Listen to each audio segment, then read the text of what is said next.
Do you guys like milkshakes? You guys a fan of milkshakes? Carl, where are you going with this? I love milkshakes. I love milkshakes. They are one of my favorite desserts. I think they could be classified as a dessert. My absolute favorite is just plain strawberry milkshake. On occasion, I'm not a big fan of chocolate, but on occasion, I'll have a Chick-fil-A chocolate shake. And this is a rare thing, I must admit. I used to do it more frequently, but as you get older, you got skinny legs and a little pot belly, you stop eating some of the junk. So I've cut it out a little bit, but when I can get a milkshake, I love milkshakes. Again, strawberry being my favorite. Every once in a while, I'll get a chocolate. When the fall season comes around, I'm not gonna lie to you. I get a little, I get a little weak. I'm not gonna lie. I get some of the peppermint flavor. During the holiday season, I get the little pumpkin spice, flavor during the Thanksgiving season. I love it. I love milkshakes. They're what, what about a shamrock shake? I'm not sure about a shamrock shake. But Andy No, you guys might know Andy No. Andy No got a different type of milkshake, and what happened in Portland was absolutely insane. Andy No, some of you guys might know him. Hat tip. This from Town Hall. The jury's verdict in Andy No's case against Antifa sends shockwaves, and I'll go through bits and pieces of this, but let me just set the picture. Andy No was out reporting in Portland, Oregon, and he was reporting Antifa. He was literally an independent journalist, still is. I think he works for the Post Millennial and still does some of his own independent work today. But he was out reporting, and this was, years back during the riot era, and he was out in Portland and literally reporting in video, recording video of Antifa and some of their rallies and some of the things that they were doing. And so he was just there peacefully, just filming them. And then they decided to attack Andy No. Now, Andy No was, again, just reporting and sitting there peacefully and filming, not doing anything but filming. But some of the Antifa people recognized Andy No for putting out their material before. They weren't happy with that. And so what did they do? They started attacking Andy No with milkshakes. They started throwing milkshakes at him, and you guys might say, well, Carl, were they good? Did he just lick the flavors off and kept? No. These milkshakes were made with concrete. Yeah.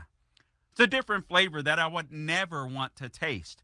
And they began to throw these milkshakes in these cartons, like cups that are made with concrete. They started throwing them right at his head. And as a result, Andy No sustained serious injuries.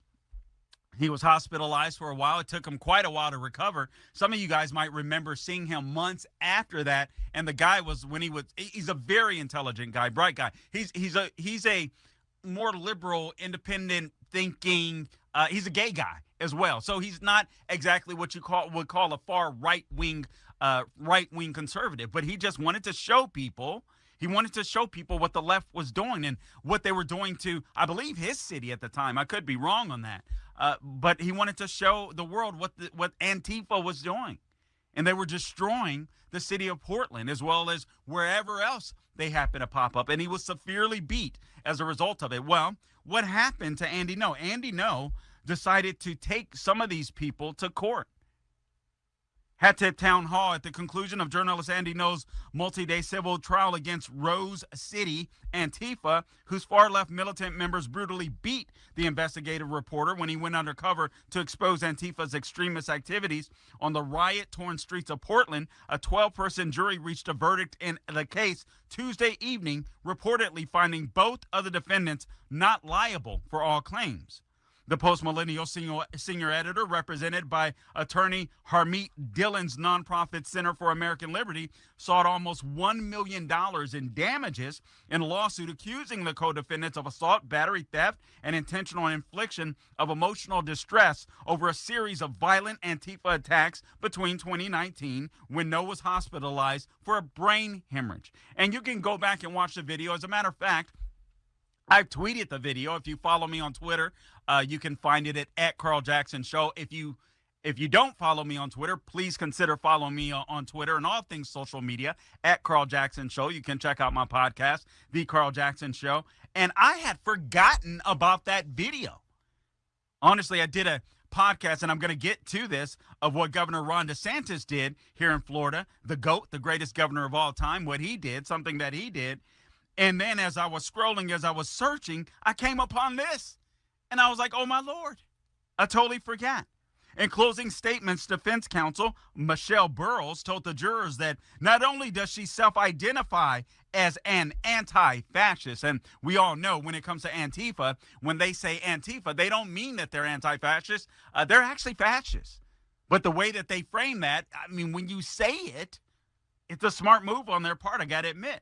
But anyway, the defense counsel, the defense attorney, Michelle Burrows, told the jurors, listen to me, not only does she self-identify as an anti-fascist, she strongly declared, I am Antifa, and insisted upon making herself I am Antifa t-shirt, which the activist attorney said she would wear after the trial. In spite of Antifa's well-documented history of violence, Burrows told the jury that Antifa's unfavorable reputation is untrue and depicted the organized militants as activists fighting for social justice and civil rights. Resistance in this country, she went on to say, has never been peaceful. Burrows argued in defense of Antifa, admitting that those tormentors were, in fact, terrorists. Rather than taking the time to provide evidence as to why the defendants should be free of liability, Burrow instead defended anti-fascism and attacked No's credibility as a journalist. Burrows also told jurors that she will remember each one of their faces. Guys, I'm going to tell you right now, if you're a Republican, and you're listening to this show, if you happen to be in leadership, use your power to stop the evil spread of the left across this country. Portland is gone. I'm not sure what's going to happen to Portland in order for it to turn around, but whatever is going to happen to Portland, Oregon, it's not going to happen anytime soon. These people are going to have to go through some serious hard times in order for them to wake up, because it's obvious who's running the city now.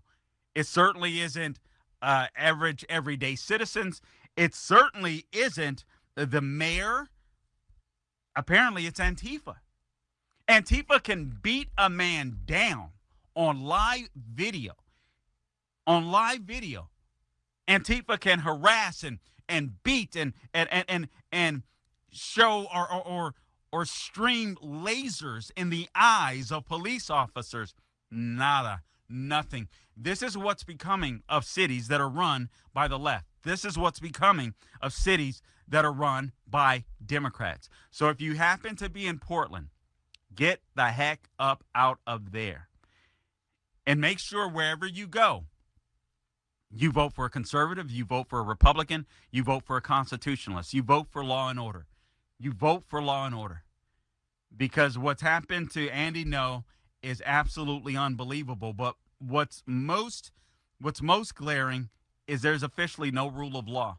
There's total anarchy at this point when you have a defense attorney that comes in that says, I am Antifa. She looks at the jury. She intimidates the jury. So the jury says, they're innocent. They're innocent. Oh, my Lord. God help us.